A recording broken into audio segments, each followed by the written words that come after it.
You're listening to Real to Real with Coach Herb and B, a podcast that brings you community and culture with your host, Coach Herb and B.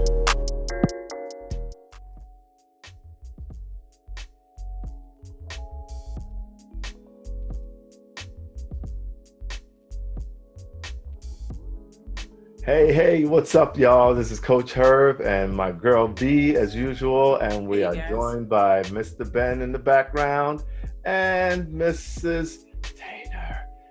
Do we say Taylor or do we say both last names? I saw something where I saw two last names. Both last names. Both last names. McNeil-Taylor.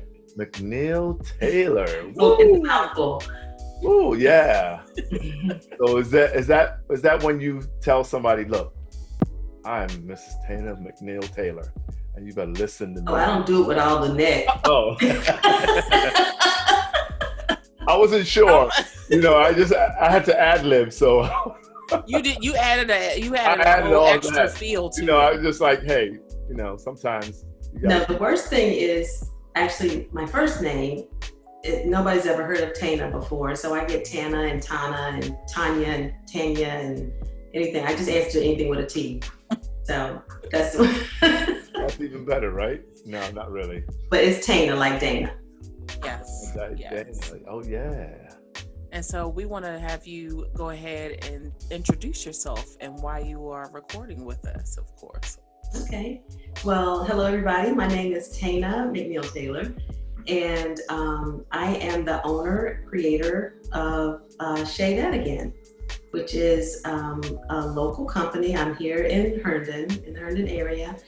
And I create these products and I also sell these products. So I do it all. I'm the creative genius and the janitor and the marketing department and everything else. So yeah, it's a Black female-owned company. Wow. That's what I wanted to hear. Yes. Yes. It is a Black female-owned company. I love that. We always like to support, small businesses, but especially when it is a Black-owned business and it's a female-owned business too. Mm-hmm. All I want to know is that something for me. Absolutely. Okay. Absolutely. Men Yeah. don't shop a lot of times for themselves and for their skin. So my products are skin and hair care, and I have body butters and hair butters and scrubs and lip balms, and you can use every one of those things, Herb. Oh. And probably should. Yeah, I mean, they're good for your skin. They're nourishing ingredients. They're natural ingredients. And I try not to add anything that's not necessary. So there is absolutely no water in my products. It's not a cream, it's a butter. So the difference is it's not that creamy feeling like a lotion. It has no water in it. So, which actually means the good stuff is concentrated. And you only need a little bit. You don't need any emulsifiers to make the oil and water mix together, because oil and water don't mix. Yeah. So you need something in there that would make the oil and water mix. So I don't need any of that because there is no water. And it's also good for when you travel through TSA. There's no water, especially like the bars. I have body butter bars that look like a little soap. There's, it wouldn't even, I think probably a TSA agent might think it's soap, but it's actually a moisturizer. So they wouldn't even tag it. I remember the first time I used the body butter. I do too. And I thought it was soap. And I messed up. Really? I don't know if I'm using this right. And you were like, nope, don't use that in the shower. Yes. So is it because you saw body butter bar? Oh, well, it looks like a little soap. It looks like a little soap. This is, where is it? It looks like soap. Okay. Mm-hmm. But you just rub it in your hands. Exactly. And just rub it on, and it's a moisturizer.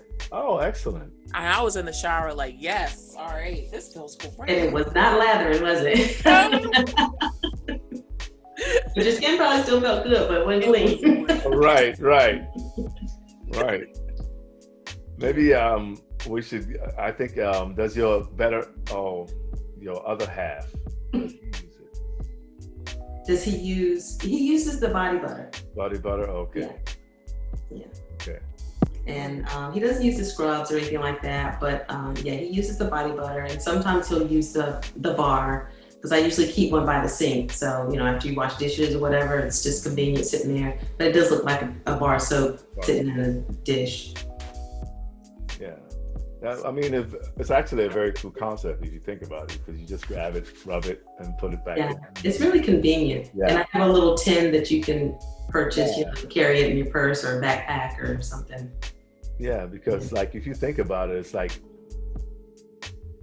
pretty much nothing gets on it, because you obviously have it in a tin, and then on top of it you rub it together, and then instead of, like, you know, sometimes, you know how like you have the other stuff, no, we're not going to name any products, but like there's other stuff ends up in, like, it's more of a cream, you know, droplets of my beard hair. Okay. You know, I know you get a little frustrated. You're like, oh my God, I didn't want to use that right now, because I mean, you can scoop it when you're using it, but like, but yeah. Yeah, it is convenient, and it's clean, and even, you know, I have testers that I put out when I go to shows and vendor events. I have testers, and I'll put the body butter bar out for a tester. So, you know, people are using it, and I'll wipe it off with a, you know, paper towel, because there are people using it over and over again. But every once in a while, you know, after a show or before the next show, I'll just take like a little knife and just scrape the edges off, just to clean it up, you know? Right. So when you're in your own home, you don't have to do that. Right. Yeah. Sounds good. So we're going to just get real and get deeper into some more questions. So what you got for us, Mr. Ben? Thanks so much. So what drew you to starting your own health and beauty line? Not everybody is a go-getter, is very entrepreneurial like that. So we always love to kind of figure out what really kind of was the thought process, what started that passion for you. Well, honestly, I never intended to start a company. I just did it for myself. And, you know, they say necessity is the mother of invention. So, you know, when I went natural with my own hair, I wanted to put something natural on it. So that was why I started looking at DIY sites. I started looking at really making it myself, because how many of us know when you finally find something in the store that you like, to discontinue it? So I said, I'm gonna make my own. I'm gonna make it from natural ingredients, and I know are good for my hair and good for my skin. And so I started with the hair butter. And once I started using it, I actually mistakenly, I went to a salon and she put too much on my hair, and I was in the car, my hair was still wet, and my hair was really short back then, but I was in the car kind of taking it out of my hair, and I'm rubbing it on my hands, and I still had a lot in my hair, and actually I rubbed it on my dashboard in my car and my steering wheel, and I thought, okay, it's a moisturizer, whatever. The next day, I get in my car and I go to drive, and I was like, my steering wheel is so soft. Why is my steering wheel so buttery soft? And I was like, that's my hair butter. So I said, if they can do that to leather, what can it do for my skin? So I tweaked the recipe a little bit and made a body butter. Oh. And then, again, going to salons and things, and one lady was like, this is good stuff. Where'd you get this? And I said, yeah, I made it. It was just in a jar, you know, just a regular jar. And she said, this is good. She said, I'm gonna buy some of this. I'm like, no, you can have this if you want it. Because after trying and, you know, trying different recipes, different scents, I had a lot of jars just from the trial and error process. Okay. So I said, you know, you can have it. I got plenty at home, you know, you can have it. So I came back and she's like, I used it on myself. I used it on my clients. You need to sell this. I'm like, no, here, you can have this jar too. You know, I wasn't trying to start a company. Right. And then somebody else asked me, I gave some away for Christmas, some of the body butter away for Christmas, and people were like, what is that stuff? Let me buy some. And I said, okay, wait, maybe I should strike while the iron's hot, and let's just see what's gonna happen here. So then I started a company in 2015. Wow. Nice. Okay, cool. Yeah. Cool. And no inspiration from the kids or anything, right? It was just basically For my kids? yeah. No. No, they use it. I mean, they use the hair butter, they use the body butter, the lip balm. But and even one of my sons uses the scrub sometimes. Okay. But yeah, they didn't. I don't think they really were even part of this process. Oh, okay. Yeah. How long have you been natural with your hair? Because you said it was short previously. So how? Because your hair is beautiful. It's so long. Thank you. How long? This is COVID length, right? COVID length. When you don't go to the salon but no, I had already started growing it out. But I went natural in 2014. Okay. Wait. Yeah, 2014. All right. And I kept it short for a long time. Mm-hmm. And then a couple of years ago, I just decided to, try to grow it out. And honestly, I didn't think it would grow that long. I didn't think it would look right. I never even thought I could go natural because I have really thick hair and I just didn't think it would look good. But, finding different products that work. So yeah, I started in 2014 and started growing it out probably a couple of years ago now. Okay. Yeah.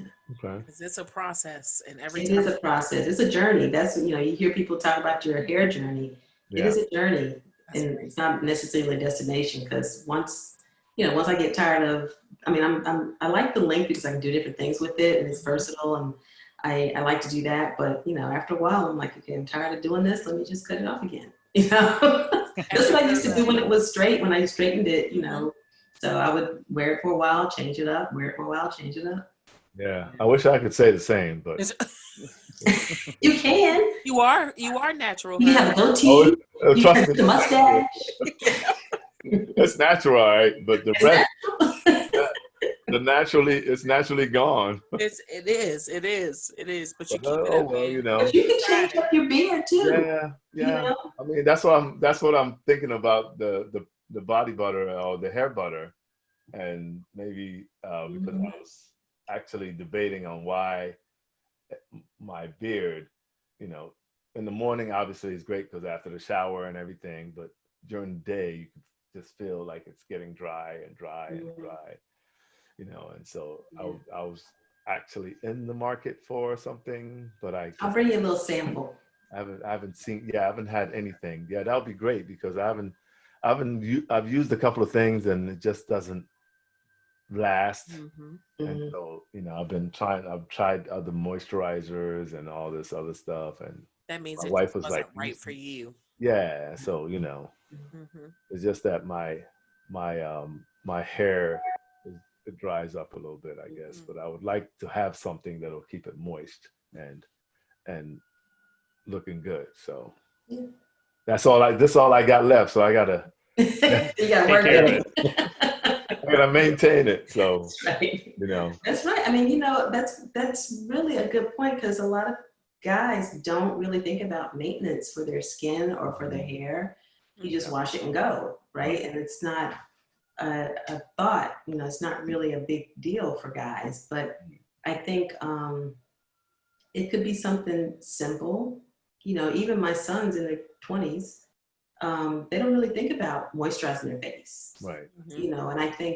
And I tell them, just even lotion, even just something, just a little put it on your face too. So yeah, as you get older, it definitely becomes more of a thing. As you start to see changes. Yeah. Hopefully it doesn't crack too soon, but I think I got time. Hopefully. Yeah.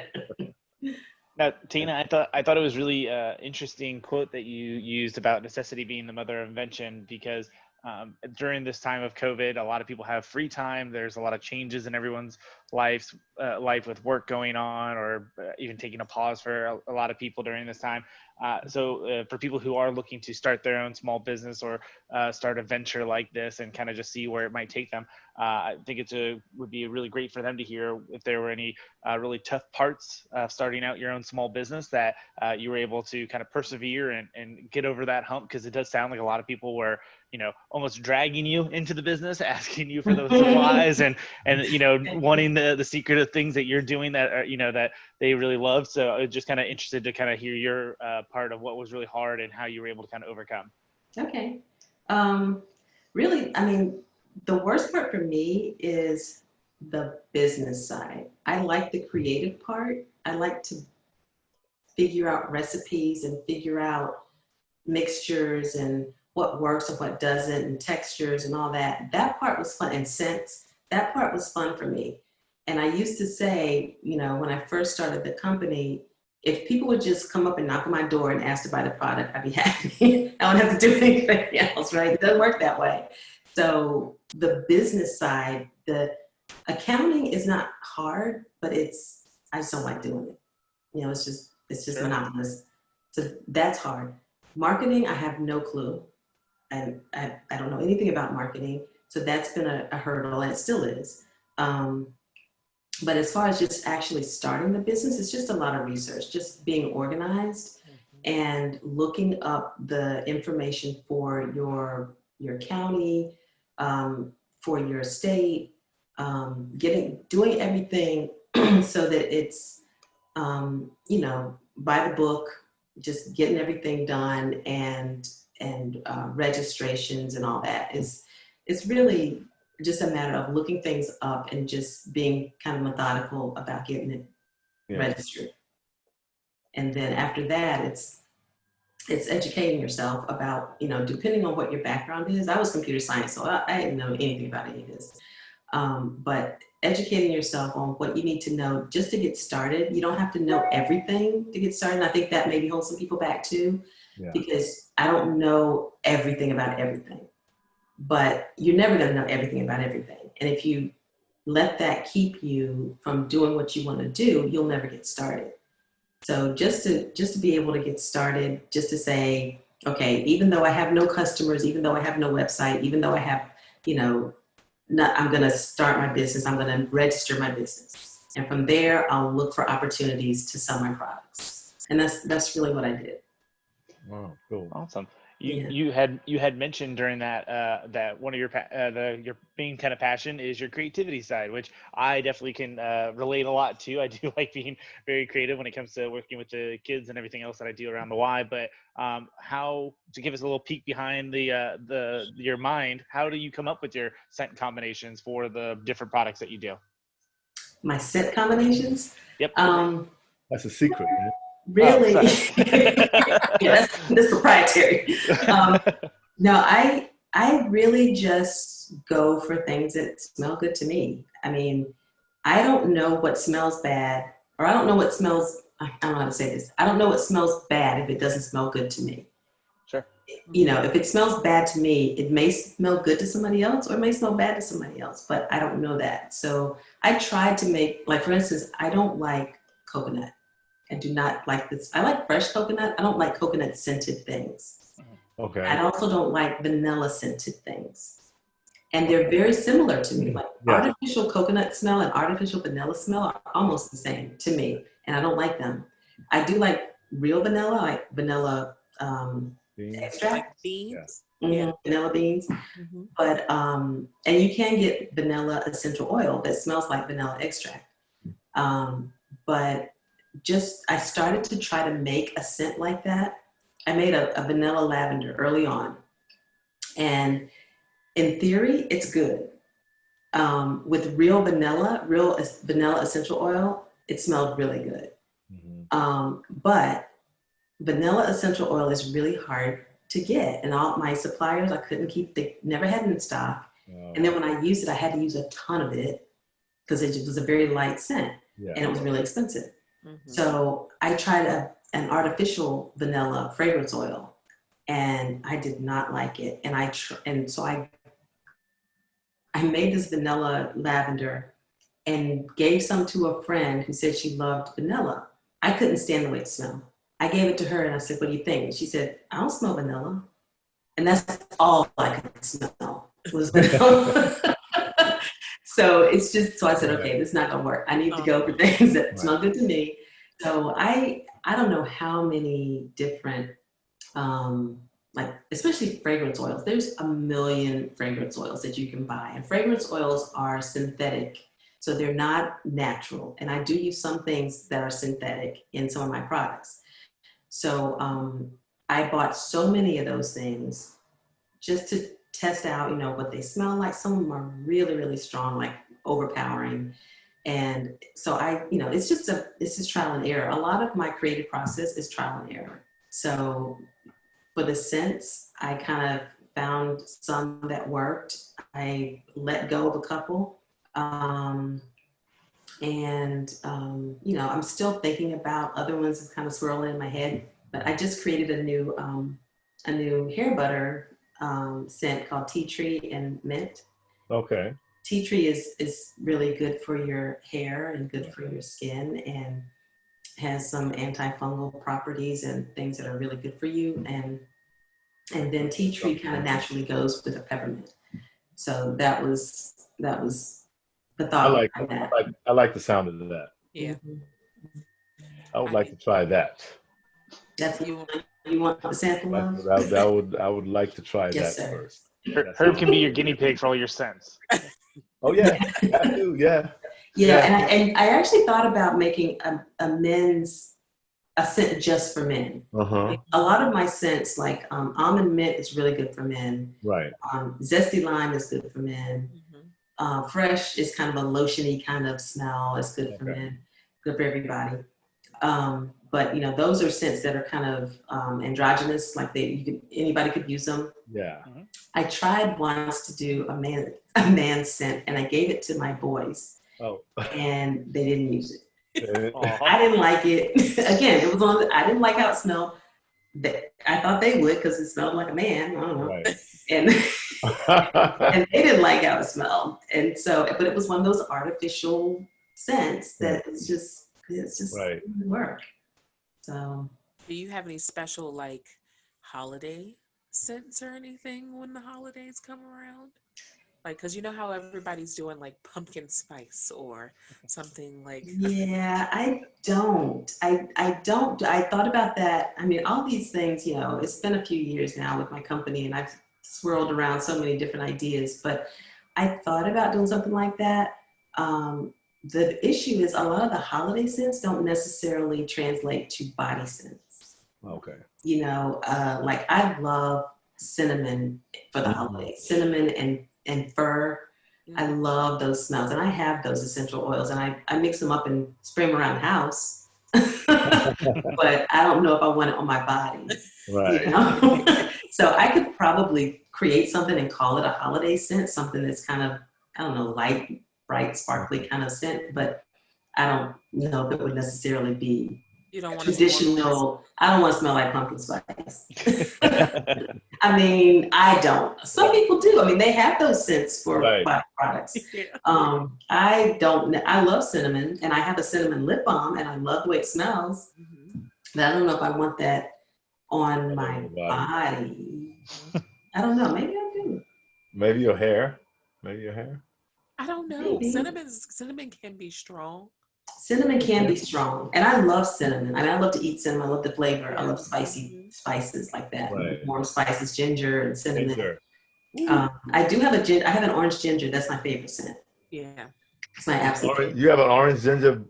Mm-hmm. See, now we're talking. So now you see, like. So now we got the mint, and then we got the orange ginger. Oh my goodness! Mm-hmm. And you would think, I would probably think, orange ginger. I don't know if I want that on my body either, but it smells great. It works. I would. Mm-hmm. Yeah. But I love ginger, so like, and citrus is like next to none. So like, I appreciate that combination. Yeah. I would put it on my body and put it on my beard. And that's another thing, I do have customers that use my body butter in their hair. Oh. The ingredients are very similar. The first 4 ingredients are exactly the same. Okay. So the hair butter has a little more oil in it and things that are, good for your hair, like jojoba oil and Jamaican black castor oil, things that are really good for your hair. And the body butter, I have things that are a little more thick that maybe sit on top of your skin and protect your skin, hold the moisture in, like beeswax and zinc oxide. And those are good things for for your skin that I don't have in the hair. But I do have people that put the the body butter in their hair. And I tell my customers that buy hair butter for the first time, like, if it doesn't do exactly what you want for your hair, use it on your skin. Don't throw it away. Use it up. Okay. Yeah, it's good for your skin as well. Now, Bianca had mentioned earlier that, we in fact love the fact of having small business owners on here, and especially during this time of social unrest, Black-owned businesses featured and having the owners here. So, in your own words, what does it mean to you to be a Black-owned business woman during this time? That's a good question. And I don't necessarily think about being a small business. I don't always think about being a Black-owned business or a minority-owned business or a woman-owned business. It's just what it is. I mean, that's just all part of the mix. Just because that's part of my mix, So I don't really think about it that often. But now, as you said, during this time of people really do want to support small businesses. People really want to support minority-owned businesses because they're, in all ways, this particular segment of our population of our country is important. And maybe that wasn't something I thought about supporting in the past, and now I have more awareness, and maybe there's a bigger intention. You're more intentional about supporting those businesses. So I think in that regard, I really love the fact that there is this attention and a little more awareness about small businesses and minority-owned businesses and women-owned businesses. I think it's important, and I know that especially during when things are heightened and there's an awareness, I actually did see spikes in my orders in my business. So I appreciate that, definitely, that people are, being intentional about doing that. Yeah, it's definitely something that we need to look at, as far as, for me, for being African, like something that I kind of adore, like seeing Black-owned businesses pop up, more and more, because, I'm guilty of not searching it out, but it would be, it's on the forefront of my mind, thinking about it as well. So that's the good and the bad that comes out of this, is that, you be a little bit more socially aware of what's going on around you. So that's a good thing.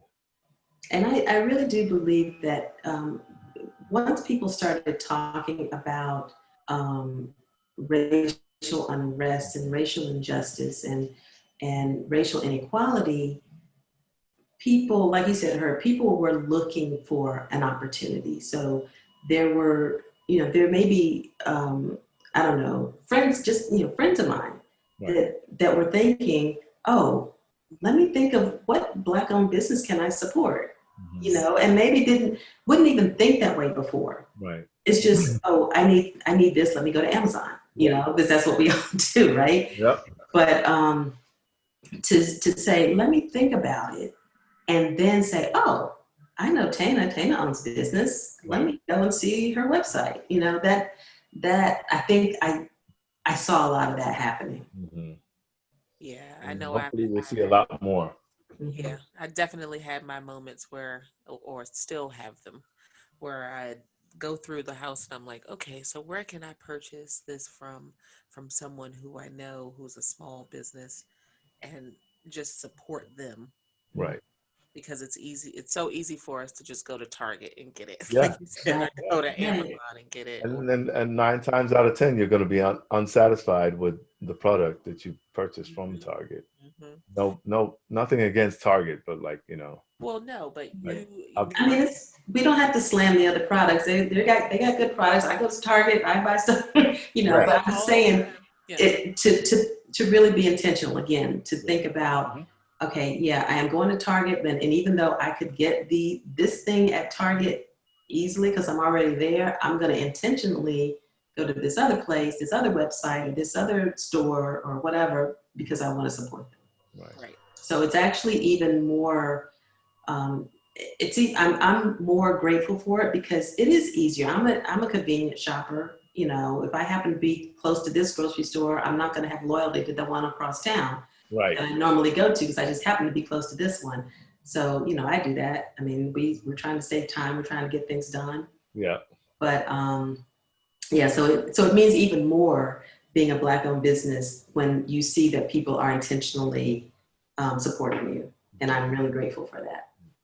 And for us to be able to toot your horn a little bit more, I actually was doing the research for these questions and stuff like that, and I went onto your Facebook page, and I saw back in June you were doing a give back with your products. With people who purchase them, a percentage goes to the Equal Justice Initiative. So, you know, I would love for you to take a little bit of time and let us know what is the Equal Justice Initiative and why was that an important cause for you to support? Okay, so I would love to talk about that. This happened during June, and it actually started with Juneteenth, which a lot of people don't know about, and I didn't know about it for a long time. Mm-hmm. But Juneteenth is a holiday when the last slaves were freed, like 2 years after slavery was abolished. They didn't know. So this was made into a holiday. And so in honor of Juneteenth, I decided to send 100% of my sales for the month of June to the Equal Justice Initiative. I didn't know about them either for a long time. I happened to see these Facebook ads pop up asking people to set up a donation or set up a fund or whatever. You know, people do things on their birthday to say, donate for my birthday to a certain cause. This was one of those that kept popping up. And so I just looked into it. And what they do is, actually the founder was the person who wrote the book, Just Mercy, which was made into a movie recently. And it was a true story. So what they do is they fight against inequality in the justice system, sentences or I guess people that were wrongly convicted, people that were sentenced, I guess the sentence didn't fit the crime, that kind of thing. Yeah. So that's the type of work that they do. And I just think, how could that be? There's nothing political about equality. There's nothing political, there shouldn't be, about justice. I mean, everybody deserves justice. Nope. So I chose that charity to donate for the month of June. And some of the other give backs that I do, I tried to think of some things that were kind of associated to my product. And so when I think about people that think about what they're putting on their body as well as in their body, the first thing that came to my mind was chemotherapy patients. Okay. And the first time I heard somebody speak about being really meticulous about what she puts on her body, she had just finished a round of chemo. And so I remembered that, and I thought, okay, this would be a group of people that maybe I could help in some way that might be able to use my products. So I donated products to this one organization that's local. It's in Northern Virginia, called Step Sisters, and stepsisters.org. They are also one of the organizations that I support. It's my company supports.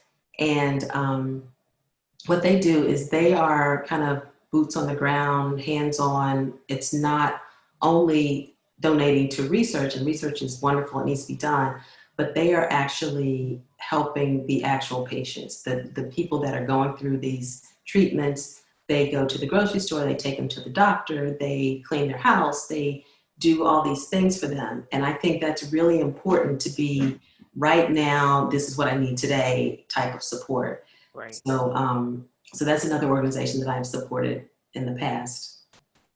That's awesome. And with Breast Cancer Awareness Month coming up next month in October, usually I do some sort of fundraiser or something for them as well. And there's also another organization that's run by a friend of mine that's a breast cancer awareness organization. And it's called, I should have thought about this before I started this. It's called, Saved by Grace. Saved by Grace, okay. Yeah. So they do the same type of thing, just the hands-on type of support for people that have a diagnosis. Wow. That's Send us awesome. that information so that we can help support it during Breast Cancer Awareness Month as well. And maybe we can try to help raise some funds. The stepsisters they usually do a ribbon run, I think they call it, in the spring. And this spring, I was actually a sponsor for the first time, and they had to cancel it because it's in April. They had to cancel it because of COVID. No. So they're actually doing a virtual fundraiser, and you could go to stepsisters.org and sign up. They're doing like a run, walk kind of thing. Okay. It's virtual. That sounds more like my speed. There you go. So When you were saying I'm a sponsor for that too, and my sponsorship just kind of shifted to that event. But you can check them out at stepsisters.org. All right, cool. And of course, Equal Justice Initiative is EJI.org. Awesome. And I'll wrap up with one last question before I kick it over to B for the last portion of the show. But you mentioned earlier about seeing a little bit of spike in sales with everything kind of going on. I was also kind of curious, since COVID-19 has impacted so many, have you noticed an impact of that with your sales, with how you're having to handle or ship products, or have you been fortunate enough to be able to see growth continue during this time, or at least being able to kind of stay level-headed during this and not really lose on sales? Yeah, COVID is no joke. Right. The biggest impact that I have as far as sales is when I go to in-person events. So of course, all that had to stop. I did have a few things lined up, for the spring that were canceled. And the biggest impact that I have for the year, of course, is holiday time. And there are several events that I did last year that probably will not happen this year. I don't know how they could. The biggest one that I have done, and this was my very first event that I ever did, was at Flint Hill School, where my kids went to school. They have a holiday shops every year. It's a really big event. So they canceled that already. And that's a big blow. But on the flip side, once COVID started, and I think, when people were homebound and Right. they were ordering everything out and ordering online, I think a lot of people turned to online ordering. I'm on Etsy, so I think a lot of people were just checking out Etsy, and my Etsy sales were going crazy. I mean, it was really good. So I would say my Etsy sales doubled, and it maybe didn't quite come close to what my in-person sales events would have been, but so far it's been really good, so I'm grateful for that. Good. That's awesome. So Yeah. my iPad fell with questions. So at the end of every episode, we love to promote small businesses. And I know we've been talking about yours throughout this whole podcast, of course, but this is your opportunity to promote yourself and let everybody know how they can order your products and where they can get them from. And so go ahead and promote yourself. Okay. So one of the questions that I always ask when I start talking about my products is, what are you putting onto your skin that may be absorbed into your body? So that's a question that I ask people, because people don't really think about what you're putting on your skin. But yeah, your skin is the largest organ of your body. It absorbs things. It protects the rest of your body, but it also absorbs into your body. So my products contain natural ingredients. My products are made so that there's no extra added anything that's not necessary. So as I said before earlier, because I don't have water in my products, I don't need emulsifiers, I don't need preservatives. So, my products are as natural as I can get them to be, except for the fact that, as I said before, some of them do have fragrance oils instead of essential oils. Some have a mixture of fragrance and essential oils, and some are completely essential oils. So I can just show you some of my products. I have all my product line right here in examples. So I have, first thing I have is body butter, and that is my biggest seller, is the whipped body butter. So this is my logo, Shea That Again. This is the whipped body butter. I have a 6 ounce and a 3.25 ounce. Okay. And so the whipped texture allows you to rub it in your hands. It melts easily and it spreads easily all over your body. The other thing I have is the hair butter. And this is the one that I guess started the business. The whipped hair butter has a very light texture as well. But again, it is a butter, so it is an oil-based product. I use it on my hair. It doesn't weigh my hair down, but on some hair, you might not be able to leave it in. You might put it on as conditioner and then wash it out. So somebody just left me a beautiful review on my Etsy site. The lady is, she has straight hair, long straight hair. And she said that it was thinner than it used to be as when she was younger, and it was dry. And so she tried my product, and I really wasn't sure it was going to work. I thought it might be a little too oily, but she said she used it in a way that allowed her to use it as a moisturizer and conditioner and then wash it out, and her hair looked much better. So it wasn't as dry. So a lot of people can use my products that I didn't even realize. The other thing is the scrubs, and we didn't really talk about the scrubs much, but green tea sugar scrub. I've been making scrubs for myself for years. I love scrubs. So these are the two sizes, the 18 ounce and the 10 ounce. Okay. And then this is that body butter bar I was talking about before. That looks like a little soap. Here's the one that's not packaged. So yeah. And again, you just rub it in your hands like soap, and you just put it on. And then the other product that I have is the lip balms. So I have 3 different scents of lip balms. Shea and cocoa butter lip balm. It also has coconut oil, beeswax, and again, natural products for your skin. And the other thing, my little sample. This is the little purse size of my body butter.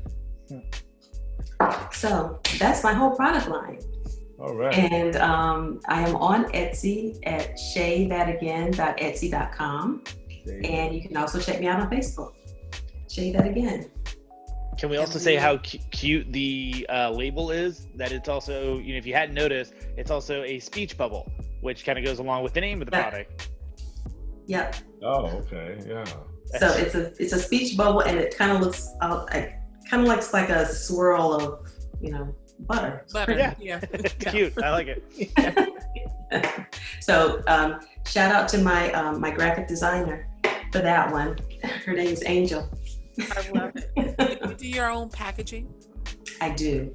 I told you I do everything. I'm the janitor. I'm the creative genius. I'm the manufacturer. I'm the marketing department, and wow. Yep. Love it. I love it. So you said that they find you on Facebook and Etsy, and is there any other search engines that you use, or? That's it right now. I actually do have a Twitter account. I think, but I don't use it. I have an Instagram account that I don't really monitor. I'm old, y'all. I don't do all that stuff. But I'm learning. I'm learning. Oh man. Quick story, like I sent something to your son and he was like, "Hey man, you on Instagram? What's your Instagram?